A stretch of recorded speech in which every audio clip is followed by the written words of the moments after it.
Hello दोस्तों, हम Kalika IAS academy की तरफ से आप सभी का स्वागत करते हैं। आज हम फिर से एक नए टॉपिक कार्बोहाइड्रेट के बारे में जानते हैं। कार्बोहाइड्रेट, जिसका हमने लास्ट टाइम पढ़ा था कि ये ऊर्जा उत्पादन में सबसे ज़्यादा सहायक होता है। मतलब जो हमें ऊर्जा मिलती है, जिससे हम कार्य कर पाते हैं, वो किसकी वजह से मिल पाती है हमें? कार्बोहाइड्रेट।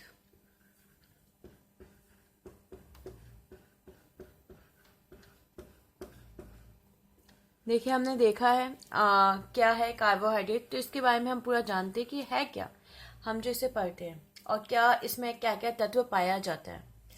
तो कार्बोहाइड्रेट, जैसा आपको समझ में आ रहा है, कार्बो मतलब कार्बन, हाइड्रेट मतलब हाइड्रोजन। जी हाँ, कार्बन, हाइड्रोजन और ऑक्सीजन, इसके अनुपात में इन तीनों का मिश्रण कार्बोहाइड्रेट कहलाता है। मतलब बेसिकली 1:2:1 के अनुपात में कार्बन, हाइड्रोजन और ऑक्सीजन आपस में मिलके कार्बोहाइड्रेट का निर्माण करते हैं। तो आपने देखा कि इसमें क्या पाया जाता है? कार्बन, इसलिए इसे कार्बनिक तत्व बोला जाता है। क्लियर हुआ? तो ये हम तीनों ही मिलके हमारे शरीर में ऊर्जा उत्पादन का कार्य करते हैं और इन तीनों को सम्मिलित रूप से कार्बोहाइड्रेट बोला जाता है। तो हमने जाना कार्बोहाइड्रेट क्या होता है। कार्बन, हाइड्रोजन और ऑक्सीजन का 1:2:1 के अनुपात को कार्बोहाइड्रेट कहा जाता है। जी हाँ, यह भोजन में किस रूप में उपस्थित होता है? आपने सुना है कार्बोहाइड्रेट, तो ऑलमोस्ट लोगों को कॉन्सेप्शन है कि ये तो कार्बोहाइड्रेट मतलब मीठा। नहीं, कार्बोहाइड्रेट दो प्रकार से पाया जाता है, घुलनशील शर्करा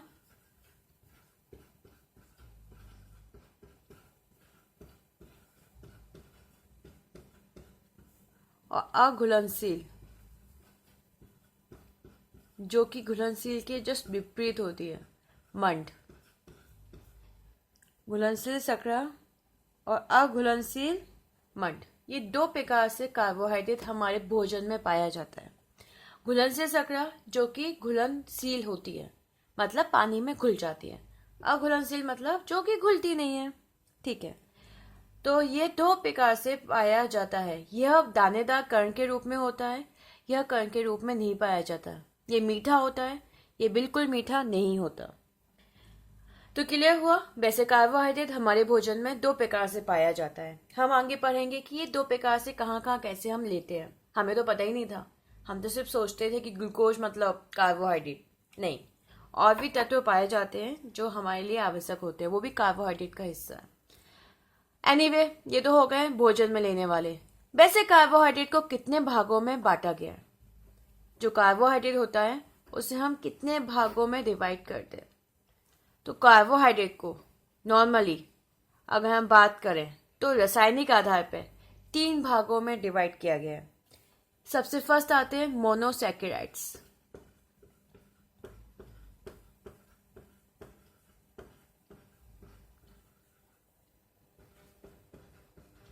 मोनोसैकेराइड्स, ये मोनोसैकेराइड्स क्या होते हैं? यह कार्बोहाइड्रेट का सबसे सरल रूप होता है, मतलब एक या दो कणों से या अणुओं से मिलकर बना होता है। यह रंगहीन होता है, घुलनशील होता है और मीठा होता है। इसलिए इन्हें क्या कहते हैं हम? इन्हें बोला जाता है शर्करा, क्योंकि यह रंगहीन, घुलनशील, इनका कोई रंग नहीं होता, रंगीन, घुलनशील और मीठा तो होता ही है, इसलिए इन्हें क्या बोला जाता है? शर्करा बोला जाता है। ठीक है, ये हमारे शरीर में काफ़ी इंपॉर्टेंट होता है क्योंकि इसी से हमें काफ़ी ज़्यादा ऊर्जा मिलती है।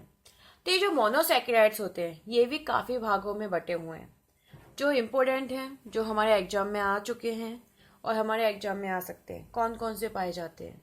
तो सबसे पहले हम जो बात करते हैं, इसमें जो सबसे पहले हम बात करेंगे वो बात करेंगे ग्लूकोज की। जी हाँ, सबसे फर्स्ट आता है आपका ग्लूकोज। यह जो ग्लूकोज होता है यही हमारे शरीर में ऊर्जा का ऑक्सीकरण करता है। मतलब शरीर में जो हमें ऊर्जा मिलती है वो मुख्य रूप से किसकी वजह से मिलती है? ग्लूकोज की वजह से।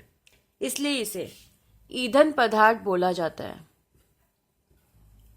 ईंधन पदार्थ, इसलिए इसे ईंधन पदार्थ बोला जाता है।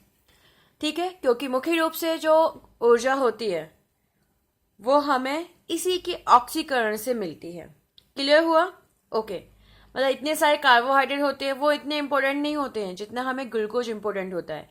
इसलिए जब भी कभी भी कुछ भी एकदम से हमें थकावट या टायर्डनेस आती है तो लोग हमसे बोलते हैं ना, लो ग्लूकोज पी लो, टायर्डनेस एकदम खत्म हो जाएगी, क्योंकि इससे हमें क्या मिलती है?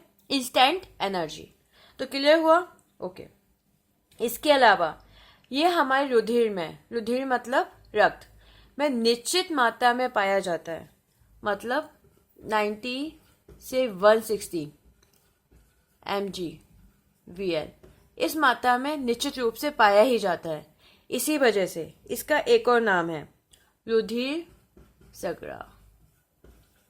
इसे रुधिर शर्करा के नाम से बोला जाता है। तो इसके दो नाम है, ईंधन पदार्थ और रुधिर शर्करा। अगर आपका क्वेश्चन आता है कि रुधिर शर्करा किसे बोला जाता है तो ऑप्शन होगा ग्लूकोज। ईंधन पदार्थ या रुधिर शर्करा किसे बोला जाता है? ग्लूकोज को। क्लियर हुआ? समझ में आया? दूसरा, यह ग्लूकोज अंगूर में भी पाया जाता है। अंगूर में पाए जाने की वजह से इसे अंगूर की शर्करा भी बोला जाता है। अंगूर की शर्करा। तो ये अलग अलग नाम है जो बेसिकली ग्लूकोज के पाए जाते हैं, पर मुख्य रूप से ऊर्जा का ऑक्सीकरण करने की वजह से इसे हम ज़्यादा यूज करते हैं या इसके हम ज़्यादा हैबिचुअल हैं। सबको इसका नाम पता है, ग्लूकोज सबके घर घर में पाया जाता है। एनीवे, समझ में आया? ग्लूकोज क्या है? सबसे इम्पोर्टेंट कार्बोहाइड्रेट है। और ये किसका पार्ट है? किस में आता है? मोनोसैकेराइड्स में। Next, fructose.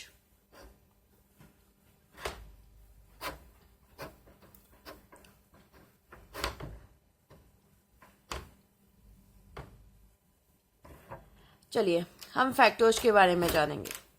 फ्रुक्टोज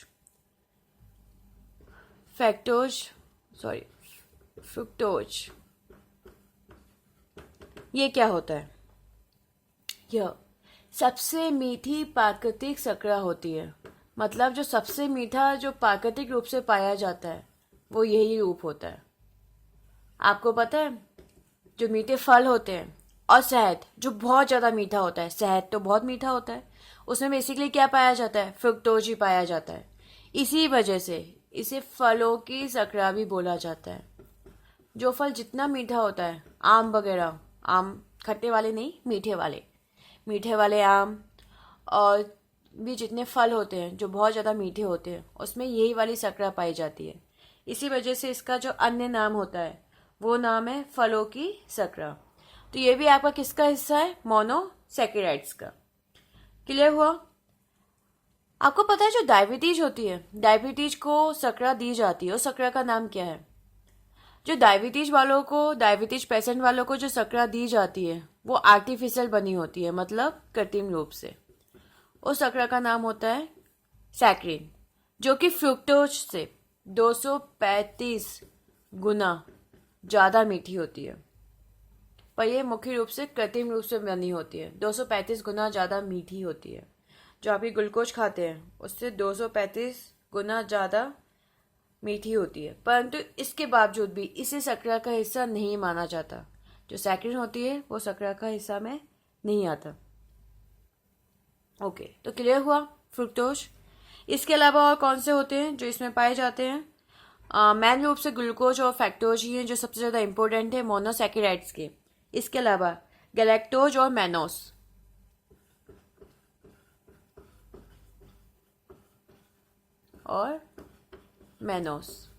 ये दो रूप भी पाए जाते हैं बेसिकली मोनोसैकेराइड्स के। तो मोनोसैकेराइड्स सबसे सरल अणु होता है जो एक या दो अणु से मिलकर बना होता है, और इसमें मुख्य रूप से ग्लूकोज और फ्रैक्टोज आते हैं। ग्लूकोज जिसे ईंधन पदार्थ या रुधिर शर्करा बोला जाता है, फ्रुक्टोज जिसे बेसिकली फलों की शर्करा भी बोला जाता है। ये क्वेश्चन आपका आ चुका है आपके महिला पर्यवेक्षक में नहीं और दूसरे एग्जाम में, तो ये इंपॉर्टेंट है किसे क्या बोला जाता है। अब नेक्स्ट है मोनोसैकेराइड्स के बाद आते हैं डाइसैकेराइड्स।